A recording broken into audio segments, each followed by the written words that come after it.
Bueno, este paper es un paper sobre transferencias intergubernamentales para gobiernos locales que están financiados por recursos mineros en Perú. Sí, esto es un paper que con Antonella Bancalari, está también en Londres y es peruana. Eh, Y la idea es muy simple, es una idea bastante vieja en economía, pero la idea es tratar de entender en qué medida transferencias a gobiernos locales pueden estimular la actividad económica en áreas de bajo desarrollo económico y en qué medida eso puede ser como una especie puede como iniciar un proceso de crecimiento económico. Obviamente el por qué esto puede funcionar y por qué no está muy discutido en la literatura, sobre todo en la macro, pero nosotros venimos más de un background micro. Entonces, la idea es tratar de entender un poco qué pasa dentro de esos mercados laborales más micros. Obviamente eh, eh, el, los recursos destinados a gobiernos locales pueden ser complementarios al desarrollo económico, por ejemplo, por inversiones productivas que permiten el desarrollo privado y la inversión.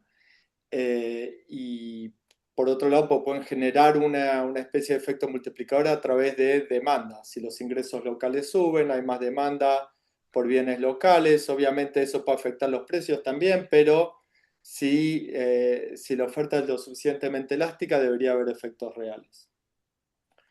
Por el otro lado, sabemos que esto puede tener efectos negativos en la actividad económica y uno de los canales micros en los que esto puede operar es que si los gobiernos locales se vuelven un empleador muy importante, eso lo que puede generar es que el salario, el salario local se vuelva demasiado caro y eso haga que los emprendimientos privados no puedan ser sustentables o rentables en general, ¿no? Y eso puede ser todavía aún peor si el sector público atrae a trabajadores relativamente más con mayores skills o con más entrepreneurial. Y entonces, en ese sentido, el sector público le puede quitar ciertos recursos fundamentales a la actividad privada. Entonces, ¿qué hacemos en este paper? Lo que tratamos, obviamente, un problema típico en estos estudios, y más cuando desde el punto de vista micro, es que los recursos no van, en general, van a lugares que están correlacionados con el nivel de actividad económica. Y entonces lo que hacemos acá es explotamos lo que nosotros creemos que es un instrumento creíblemente exógeno de transferencias a los gobiernos locales que va a afectar tanto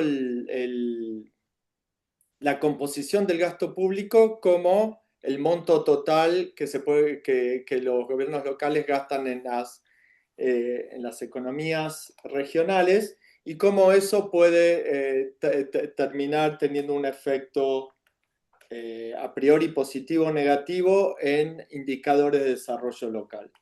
Entonces lo que usamos son recursos mineros que se distribuyen en municipalidades peruanas entre 2006 y 2018 y ahora voy a explicar en un par de minutos por qué creemos que son creíblemente exógenas.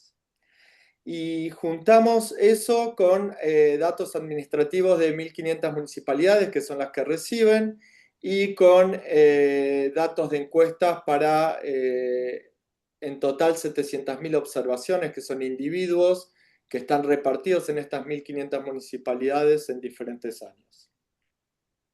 Y como les decía antes, usamos esta ley, se llama Ley del Canon en Perú, que redistribuye recursos o regalías provenientes de recursos naturales a municipalidades que no tienen ninguna actividad extractiva. Sí, eso va a ser importante para la credibilidad de que de que estas transferencias no están determinadas por la actividad económica per se, que es lo que podría ocurrir normalmente. La actividad económica de una región se va para abajo y quizás el gobierno central les envía recursos para tratar de revertir el ciclo regional económico, pero no es esto lo que determina cuánto dinero recibe cada una de estas municipalidades.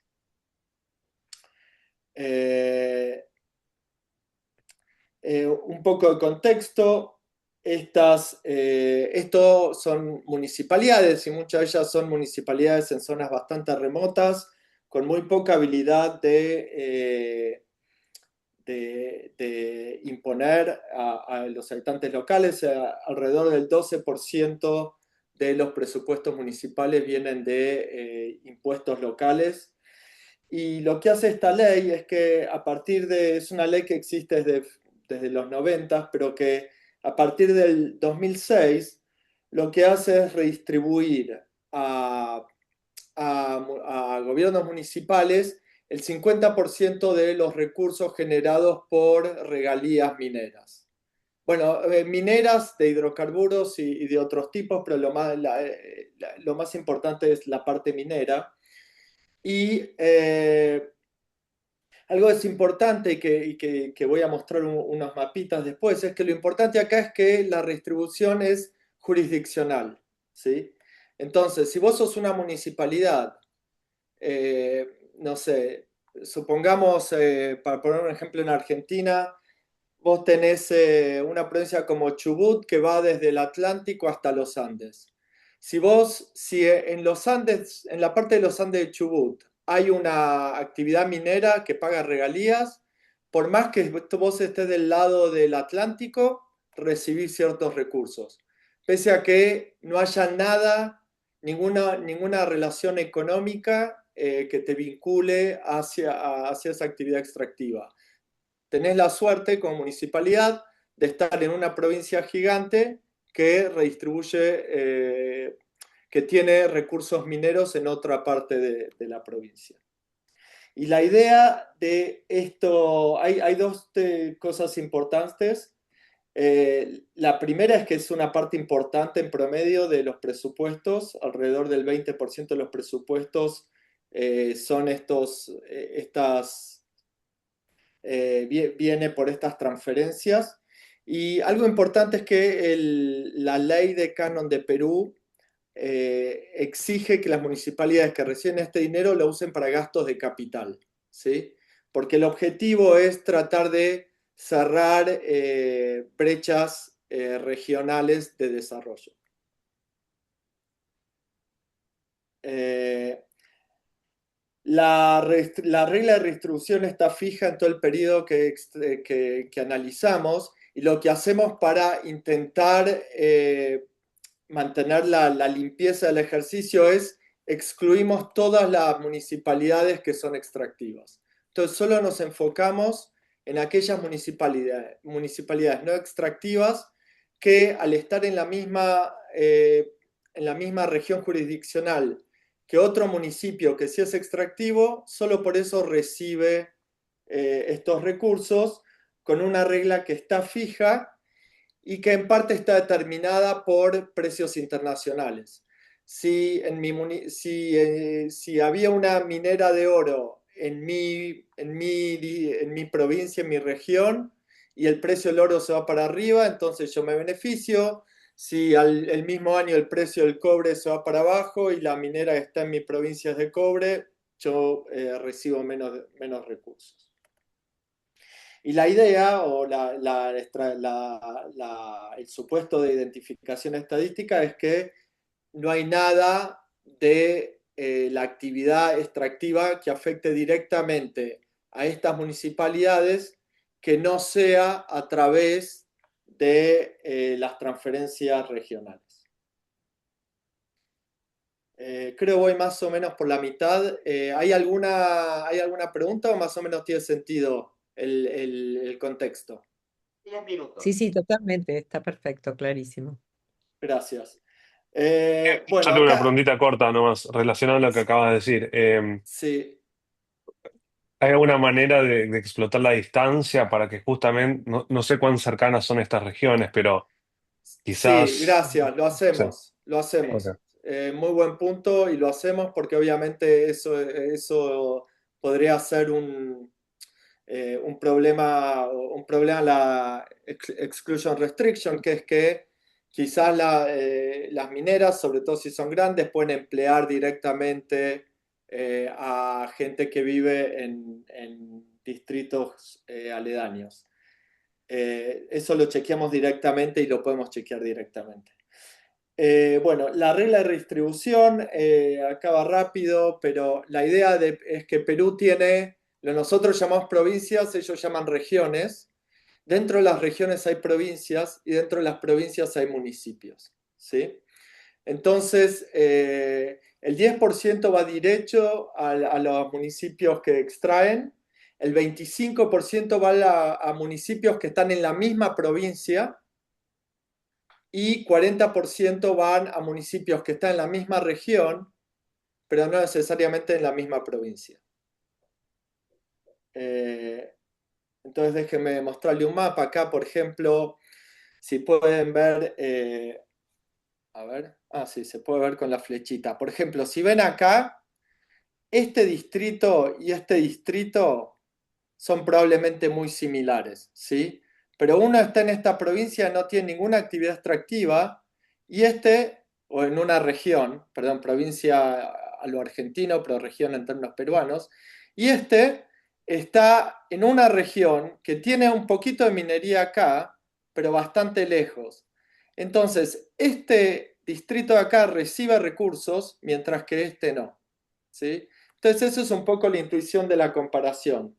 Obviamente, al estar estos tres niveles de agregación y al tener todos diferentes tipos de explotaciones, lo que termina resultando es que la cantidad de dinero que recibe cada municipio va variando. Algunos reciben muchísimo, otros reciben menos y otros no reciben nada.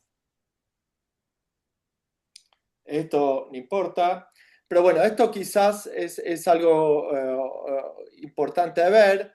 Esta línea acá de puntos son lo que reciben los municipios extractivos y que nosotros excluimos del análisis.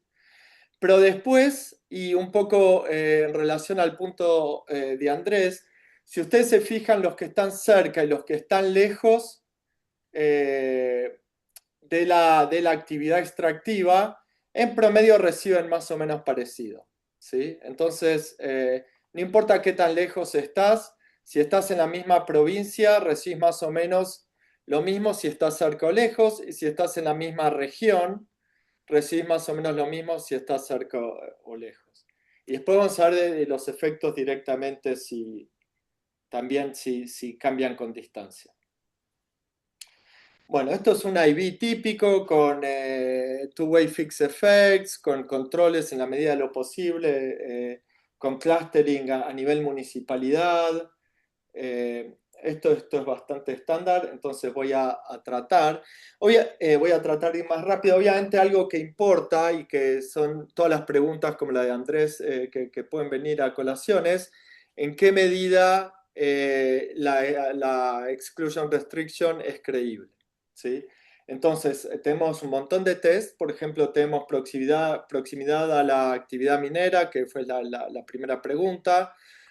No solo controlamos por valor de producción de la minera más cercana, pero después, si todo tiempo voy a mostrar unos gráficos que muestran que los efectos que encontramos no son más grandes cuanto más cerca.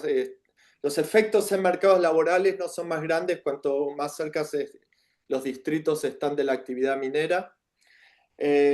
Lo que hacemos es explotar un poco la- la- las, los bordes administrativos y comparar de un lado y del otro del borde. Eso es un, eh,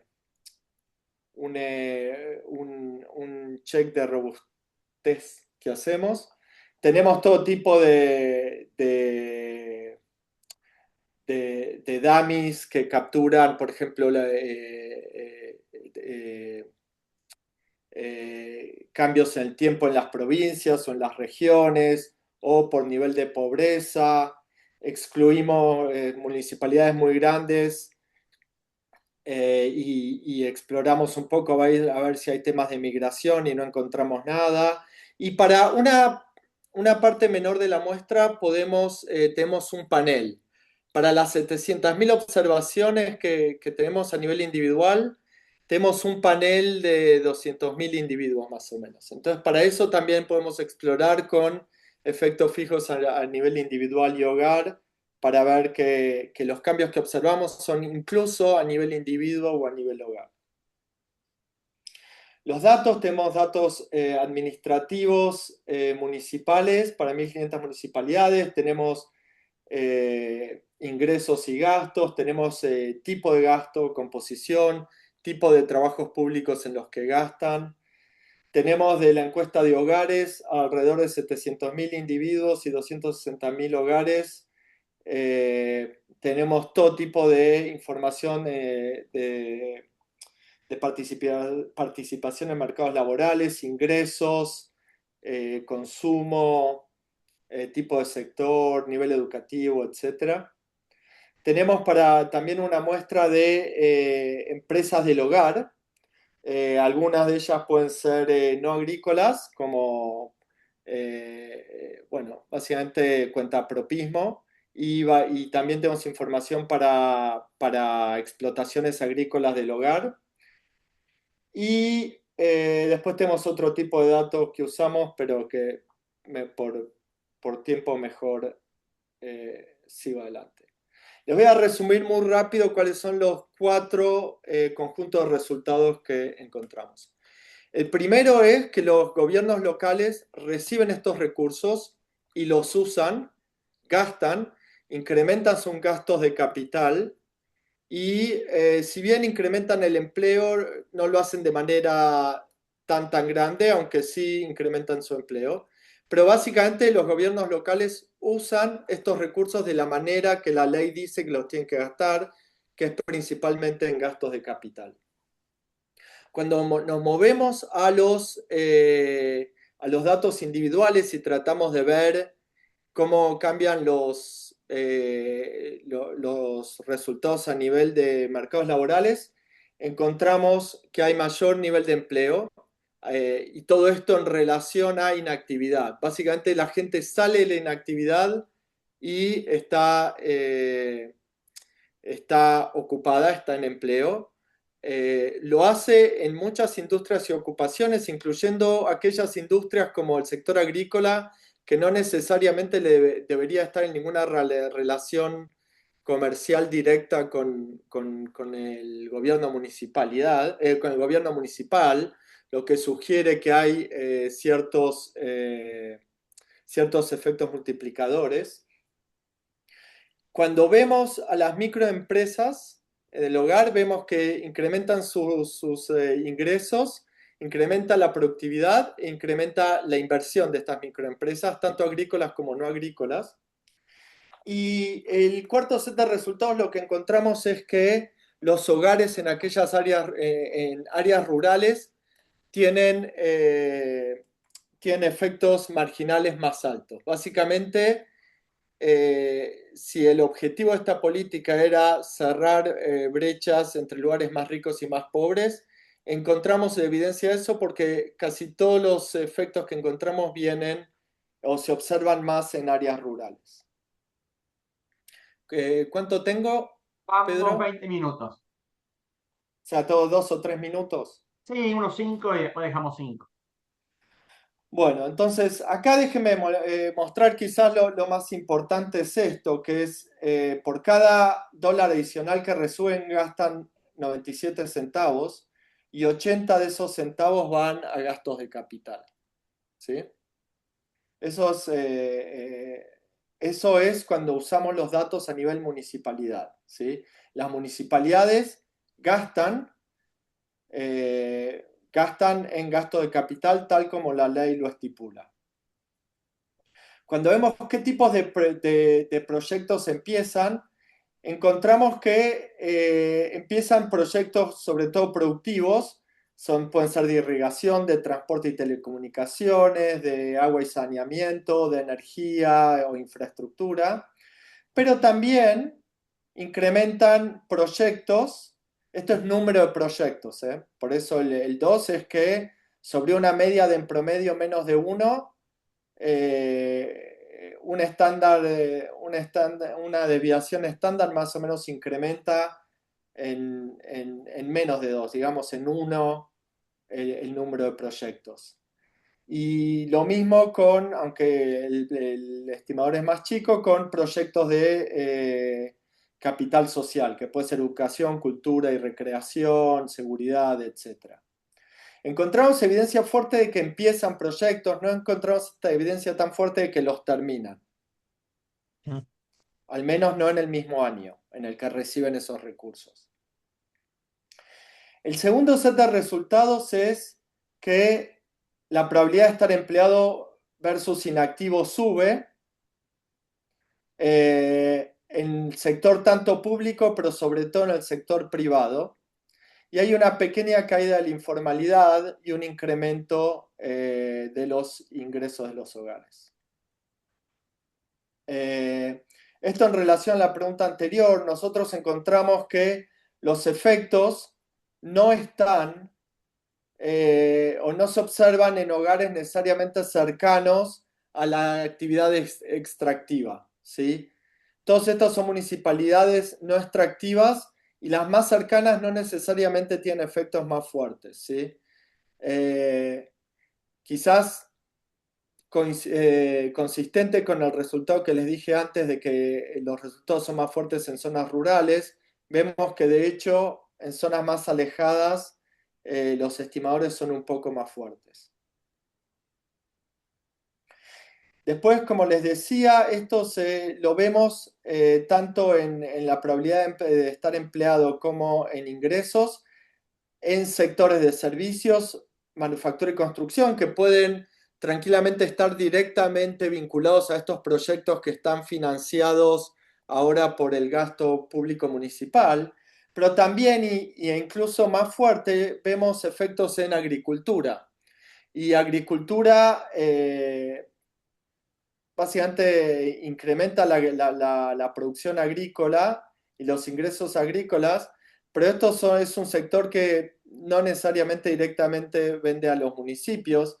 Entonces esto nos da la pauta de que puede haber unos efectos multiplicador que estimamos, pero no sé si todos los resultados acá, que estimamos y que son alrededor de 1.5, entre 1.5 y 2 por cada dólar incrementado.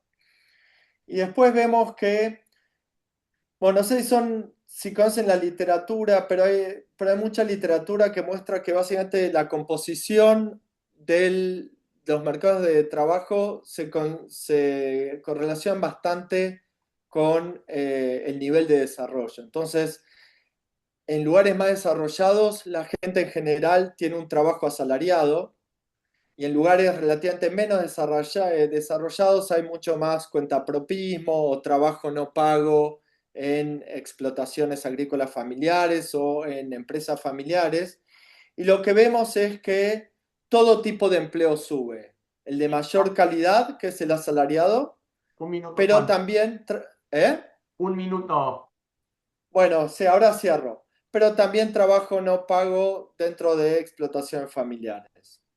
El tercero, el de microempresas, productividad, ingresos e inversión suben en empresas agrícolas y no agrícolas.